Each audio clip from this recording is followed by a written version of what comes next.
আসসালামু আলাইকুম। আজকের ভিডিওতে আমি আপনাদের সাথে আমার এই সেলাইয়ের সুন্দর কর্নারটা শেয়ার করব। তো এই কর্নারটা আমি কিন্তু একটা ফেলে দেওয়া জিনিস দিয়ে বানিয়েছি। আমি চেয়েছিলাম জিনিসগুলো ফেলে দিব, বাট ফেলে না দিয়ে যে এত সুন্দর একটা জিনিস হবে আমি কল্পনাও করিনি। তো যাই হোক, সেটা তো বলবই। তো আপনারা যারা আজকে প্রথম আমার চ্যানেলটি ভিজিট করছেন তারা প্লিজ আমার চ্যানেলটি সাবস্ক্রাইব করে রাখবেন। আর যারা আমার ভিডিওগুলো দেখতে পছন্দ করেন তারা একটা লাইক দিয়ে আমার ফুল ভিডিওটি কন্টিনিউ করবেন। তো এখানে আমি এই জিনিসটা বানিয়েছি কি দিয়ে সেটা একটু পরে বলি। তার আগে আমি যে জিনিসটা আপনাদের সাথে শেয়ার করব, এখানে একটা ছোট অর্গানাইজার আমি আপনাদের সাথে শেয়ার করছি। এটা হচ্ছে একটা প্লাস্টিকের অর্গানাইজার।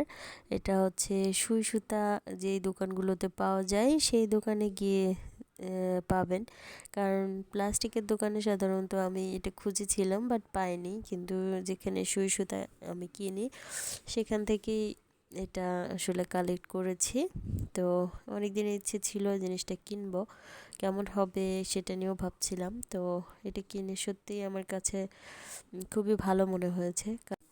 যারা সেলাই করেন তারা জানেন হয়তো সেলাইয়ের কাজে যে এরকম ছোট ছোট জিনিসগুলো খুব দরকার হয়, আর এগুলো এলোমেলো বা আলাদা করে রাখলে নিতেও কিন্তু প্রবলেম হয়। সব কিছু একসাথে নিয়ে বসলে আমার মনে হয় কাজটা খুব সহজ হয়। তো যারা সেলাই করেন বা করতে পছন্দ করেন, হয়তো যারা এক্সপার্ট বা যারা জানেন তারা তো জানেনই, যারা জানেন না আমি তাদের উদ্দেশ্য বলছি। এরকম একটা বক্স কিনে আপনারা এরকম যেমন ডলার, বাটন, তারপর আপনার যারা জুয়েলারি কাজ করেন তারা জুয়েলারির জন্য এই যে এই হুকগুলো, মানে সব কিছুই আর কি সুন্দর করে গুছিয়ে নিতে পারবেন। এক জায়গায় সব কিছু পাবেন।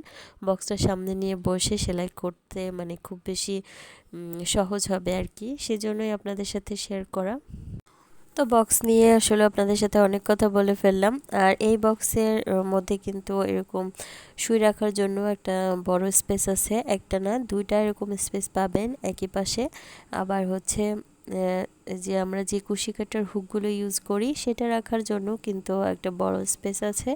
আপনারা চাইলে এখানে এগুলো অর্গানাইজ করতে পারেন। তো এই অর্গানাইজার নিয়ে আপনাদের সাথে অনেক কথা শেয়ার করলাম। আর সবচেয়ে বড় কথা যে এইগুলো রাখার পরে আপনি যখন এটা যদি বাচ্চারা উল্টাপাল্টাও করে তারপরেও একটার সাথে আরেকটা মিক্স হবে না, মানে ঢাকনাটা লাগানোর পরে এটা তো সেপারেট থাকবে সবগুলোই। মানে এই জন্যই আর কি আমার কাছে এই অর্গানাইজারটা বেশি ভালো লেগেছে, সেজন্য ভাবলাম আপনাদের সাথে শেয়ার করি। যারা হয়তো সেলাইয়ের কাজ করেন কিন্তু জিনিসগুলো এলোমেলো থাকে তারা খুব সহজেই গুছিয়ে নিতে পারবেন। তো যাই হোক, এটা নিয়ে অনেক কথা বললাম। এখন আমি আপনাদের সাথে যেটা শেয়ার করব সেটা হচ্ছে আমি ফেলে দেওয়া জিনিসটা দিয়ে কিভাবে আসলে এরকম আমার সেলাইয়ের জন্য খুব সুন্দর একটা কর্নার তৈরি করলাম, সেইটা বলি।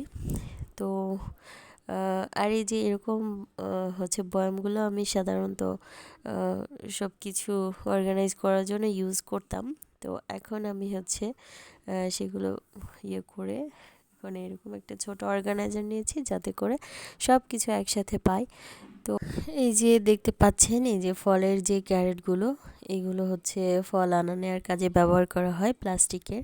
তো এগুলো আমার বাসায় 3টা পড়েছিল, আমি ভেবেছিলাম যে এটা ফেলে দেব, বাট পরে মনে হলো যে এগুলো বেশ মজবুত, তো এটা ফেলে দিয়ে কী করব, তার চেয়ে এটা দিয়ে আমি যদি একটা এরকম শেলফ বানাতে পারি তাহলে মনে হয় আমার মানে সেলাই কাজে ব্যবহার করা জিনিসগুলো আমি রাখতে পারবো। তো সেই চিন্তা থেকেই আর কি আমি কালার পেপারগুলো কিনেছি এবং আঠা দিয়ে আর কার্টুন আছে সেটা কেটে কেটে এগুলো আগে প্রথমে বানিয়ে নিয়েছি, তারপর এগুলো আঠা দিয়ে অ্যাটাচড করে নিয়েছি সুন্দর করে। নিয়ে পরে কোথাও কোথাও সেলাইও করেছি। তো যাই হোক, যেহেতু এটা কার্টুন কেটে কেটে বানানো হয়েছে তাই মানে অনেক জায়গায় একটু জোড়া পড়েছে, সেটাও আমি আপনাদের সাথে শেয়ার করব কিভাবে সেটা কাভার করেছি। আর আমার এই টেবিলটারও অবস্থা খুবই খারাপ ছিল, তো আমি ভাবলাম যে এইটাতেও আমি যদি একটা কালার পেপার লাগিয়ে নিই তাহলে বেশ ভালোই লাগবে। তো এই চিন্তা থেকেই আর কি আমার এই কর্নারটা বানানো। তো আপনাদের কাছে কেমন লাগলো অবশ্যই জানাবেন। আমি আসলে কল্পনাও করিনি এটা এত বেশি সুন্দর লাগবে। তো এই যে দেখতে পাচ্ছেন এখানে স্টারগুলো দিয়েছি। এই জায়গাগুলো কিন্তু মানে যে কার্টুন দিয়ে বানানোর কারণে একটু গ্যাপ পড়েছে। তো সেই জায়গাগুলো আমি এভাবে কভার করেছি যেন দেখতে ভালো লাগে।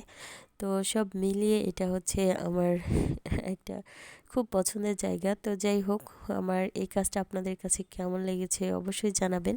আমার খুব ভালো লাগবে, আপনাদের কমেন্ট পেতে আমার খুব ভালো লাগে। তো যাই হোক, সবাইকে অসংখ্য ধন্যবাদ এতক্ষণ আমার সাথে থাকার জন্য। আর আমি যদি জানতাম যে এই জিনিসটা এতটা সুন্দর হবে তাহলে কিন্তু অবশ্যই আপনাদের সাথে পুরো ভিডিওটা শেয়ার করতাম। আমি আসলে নিজেও জানতাম না যে জিনিসটা এত সুন্দর হবে।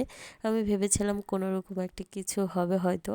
তো যখন এটা বানিয়েছি তখন আমার কাছে বেশ ভালো লেগেছে। মনে হয়েছিল যদি একটা ভিডিও করে রাখতাম তাহলে হয়তো আপনাদের সাথে শেয়ার করতে পারতাম। তো তারপরেও আমি চেষ্টা করব আপনাদের সাথে যদি এরকম কিছু বানাই তাহলে শেয়ার করার। তো যাই হোক, অনেক কথা বলে ফেললাম। তো সবাইকে অসংখ্য ধন্যবাদ। আর হচ্ছে আমার এই জিনিসটা কেমন লেগেছে অবশ্যই কিন্তু জানাবেন। আমার আসলে নিজের কাছে খুব ভালো লেগেছে, এই জন্য আপনাদের মতামত জানতে চাচ্ছিলাম। আজকের মতো এখানেই, দেখা হবে নেক্সট ভিডিওতে। ভালো থাকবেন সবাই, আর অবশ্যই কিন্তু আমার চ্যানেলের সাথে থাকবেন। তো আল্লাহ হাফিজ।